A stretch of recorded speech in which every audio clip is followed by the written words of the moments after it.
লাইলাতুল বরাতের নামাজ সর্বনিম্ন 12 রাকাত। কত রাকাত? 12 রাকাত। 12 রাকাত নামাজগুলো কিভাবে পড়বেন? 2 রাকাত করে নফল নামাজের নিয়ম। প্রথমে সূরা ফাতিহা, তারপরে সূরা কদর, ইন্না আনজালনাহু ফি লাইলাতিল কদরি।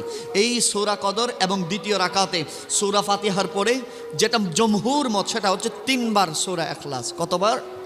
3 বার সূরা ইখলাস। এইভাবে 2 নিয়তে মোট 12 রাকাত নামাজ। কত রাকাত? 12 রাকাত নামাজ। প্রতিটা 4 রাকাত পর পরে দুরূদ শরীফ পড়বেন, অথবা আল্লাহুম্মা ইন্নাকা আফুবুন তুহিব্বুল আফওয়া ফাআফু আন্নী ইয়া গফুর ইয়া গাফফার ইয়া রাব্বাল আলামিন, এই দোয়াটি পড়বেন।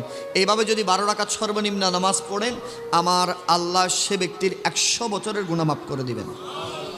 আমার আল্লাহ সে ব্যক্তির রিজিককে বৃদ্ধি করে দিবেন, অন্তরের ভিতরে হিদায়াতের নূর প্রজ্বলিত করে দিবেন, এবং আল্লাহ সেই ব্যক্তির যা কিছু চাই নেক দোয়াগুলো আল্লাহ কবুল করে নেবেন।